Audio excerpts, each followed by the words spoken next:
திருவாசகத்திற்கு உருகாதார் ஒரு வாசகத்திற்கும் உருகாதார் அப்படின்னு திருவாசகத்தை எவ்வளவு பெருமையா சொல்றாங்க. திருவாசகம் அப்படின்றத நம்ம படிக்கிறதுக்கே நிறைய புண்ணியம் பண்ணியிருக்கணும். அதுல மெயினா சிவபுராணம் நம்மள பல பேருக்கு தெரியும். சிவபுராணம்ன்றது வெறும் ஒரு 2 பக்கம் தான். எதுக்காக நான் இப்போ நம்பர் ஆஃப் பேஜஸ் எல்லாம் சொல்றேன்னா, அதுக்கு பின்னாடி ரொம்ப பெரிய விஷயம் இருக்கு. இது பாருங்க, சிவபுராணம் எங்க ஆரம்பிக்குதுன்னு காட்டியிருக்கேன். இங்க இருந்து ஸ்டார்ட் ஆகி பேஜ் 1, பேஜ் 2, பேஜ் 3, பேஜ் 4ல இங்க முடியுது. அப்ப இங்க பாதி, இங்க கொஞ்சம் பாதி, மொத்தமே 3 பக்கம் தான். சிவபுராணத்தை நம்ம ஈஸியா ஒரு கல்வெட்டா எழுதுறது முடியும். இந்த புத்தகம் இருக்குல்ல, இது முழுமையா திருவாசகம். திருவாசகம் ஃபுல்லாவே இதுல இருக்கு. சிவபுராணத்தை கல்வெட்டா எழுதிடலாம், முடியக்கூடிய விஷயம். ஆனா திருவாசகத்தையே, இந்த நூல் முழுவதையுமே ஒரு கோவில்ல கல்வெட்டா எழுதியிருக்காங்கன்னா எவ்வளவு பெரிய ஆச்சரியமா இருக்கு. இலங்கையில யாழ்ப்பாணம்ன்ற பகுதியில சிவபூமி அப்படின்ற ஒரு கோவில் அமைக்கப்பட்டிருக்கு. அந்த கோவிலோட அமைப்பே ஒரு அரண்மனை மாதிரி கட்டியிருக்காங்க. அரண்மனை மாதிரி இருக்கக்கூடிய அந்த கோவிலை சுத்தி சுத்தி எல்லா இடத்துலயும் கல்வெட்டுக்களா இந்த திருவாசகத்தை பதிச்சிருக்காங்க. அதுவும் ஆனந்த் வினோத் அப்படின்ற ஒரே நபர் தான் இந்த கல்வெட்டை செய்திருக்காரு. இங்க இருக்கக்கூடிய மக்கள் சிவனுக்கு எவ்வளவு முக்கியத்துவம் கொடுக்குறாங்க அப்படின்றது நமக்கு ரொம்ப தெளிவா புரியுது. 108 சிவலிங்கங்கள் இந்த கோவிலுக்குள்ள இருக்கு. அந்த ஒவ்வொரு சிவலிங்கத்துக்கு மேலையும் ஒரு மணியை கட்டி தொங்க விட்டுருக்காங்க. அந்த மணி எதற்காக கட்டி தொங்க விட்டுருக்காங்க அப்படின்னா, அவங்களே அந்த இறைவனுக்கு பூஜை பண்ணிக்கலாம். அந்த மணி ஓசை எழுப்பி அந்த இறைவனுக்கு பூஜை பண்ணிக்கக்கூடிய தன்மையில தான் அந்த லிங்கத்துக்கு மேல ஒரு மணியை கட்டி தொங்க விட்டுருக்காங்க. அப்ப 108 லிங்கத்துக்கும் 108 மணி தொங்க விடப்பட்டிருக்கும். கண்டிப்பா எந்தெந்த கோவிலுக்கும் நம்ம போறோம், இந்த கோவிலுக்கு கண்டிப்பா போய் பார்க்கணுன்ற ஆசை எனக்குள்ள வந்துருச்சு. இதை கேட்ட பிறகு உங்களுக்கு என்ன எண்ணம் தோணுச்சு அப்படின்றத கண்டிப்பா கமெண்ட்ஸ்ல சொல்லுங்க. இலங்கையில யாழ்ப்பாணம்ன்ற பகுதியில சிவபூமி அப்படின்ற இந்த கோவிலுக்கு போனீங்கன்னா கண்டிப்பா இறைவனோட தரிசனம், இறைவனோட அருள் நம்மளுக்கு கிடைக்கும்.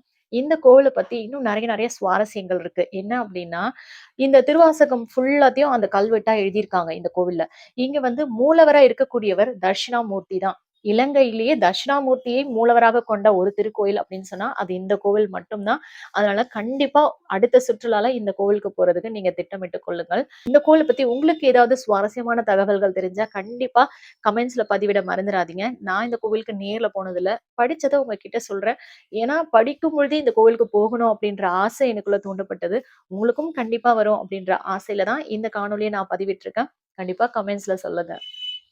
திருவாசகம் வேறு, சிவன் வேறு அப்படின்னு சொல்ல முடியாது. சைவர்கள் பலரால் திருவாசக ஏடு இருக்குல்ல, அது பூஜையிலே வைத்து வணங்கப்படும் அளவுக்கு பெருமையுடையதுங்க. இந்த திருவாசக பாடல்கள்லாம் உருகி உருகி பாடப்பட்டதால் என்னவோ படிப்பவரையும் கேட்பவரையும் மனம் நெகிழச் செய்யும் ஆற்றல் கொண்டதுங்க. திருவாசகத்திற்கு உருகாதார் ஒரு வாசகத்துக்கும் உருகார், இது ஆன்றோர் வாக்கு. திருவாசகம் படிக்கும்போது கருங்கள் மனம் கூட கரைந்து உருகும். தொடு மணற்கேணியை விட கண்கள் அதிகமாக நீர் சுரந்து பாய்ச்சும். மெய்யின் மயிர் சிலிர்க்கும். உடல் விதிர் விதிர்ப்பு எய்தி படிப்போர் கேட்போர் அன்பராவர் என்பார் துரைமங்கலம் சிவபிரகாச சுவாமிகள். தமிழ்ல எத்தனையோ தெய்வீக சிறந்த நூல்கள் இருந்தாலும் அதுல ரொம்பவே முக்கியமான இடம் வகிக்கிறது திருவாசகம் தான். அத்தகைய சிறப்புக்குரிய திருவாசகத்தை மென்மேலும் பெருமைப்படுத்தும் வகையில தான் இலங்கையில யாழ்ப்பாணம்ன்ற நகரத்துல தமிழும் சைவமும் தழைத்தோங்கும் பூமியாக ஒரு பகுதி இருக்கு. அதுதான் நாவற்குழி அப்படின்ற இடம். இங்க நீர் ஏரிகளும் பனைமர காடுகளும் அதிக அளவுல காட்சி தரக்கூடிய இந்த பூமியை சிவபூமி என்ற பெயரிலான சிவ ஆலயத்துடன் கூடிய திருவாசக அரண்மனை நிர்ணயிக்கப்பட்டுள்ளது. இந்த திருவாசக அரண்மனையில தான் நான் சொன்ன திருவாசகத்தை கல்வெட்டா பதிச்சிருக்காங்க. 1, 2 இல்லைங்க, 11 மொழியில, மலையாளம், கன்னடம், சிங்களம், அரேபியம் உள்பட 11 மொழியில இங்கு செதுக்கப்பட்டுள்ளது. கிளிநொச்சி விவேகானந்தா நகரை சேர்ந்த ஆனந்த் வினோத் அப்படின்ற இளைஞர் தான் இந்த திருவாசக பாடல்கள் முழுவதையும் தனது கையால் உளி கொண்டு செதுக்கியிருக்காரு. அதோட இங்க இன்னொரு சிறப்பு இருக்கு. என்னன்னா, திருவாசக ஆராய்ச்சி நூல் நிலையம் இருக்கு. இங்க யாத்ரிகள் தங்கும் அறைகளும் இங்க இருக்கு. அர்ச்சகர்களுக்கு அறைகள் இருக்கு. களஞ்சிய சாலை, பாகசாலை போன்ற சகல வசதிகளும் இந்த அரண்மனை திருக்கோவில்ல ஏற்பாடு செய்யப்பட்டிருக்காங்க. யாழ்ப்பாணத்துக்கு வருவோருக்கு ஒரு புதிய ஆன்மீக அனுபவத்தை வழங்குவதாக தான் இந்த திருவாசக அரண்மனை அமைந்திருக்கும் அப்படின்னு நான் நம்புறேன். திருச்சிற்றம்பலம்.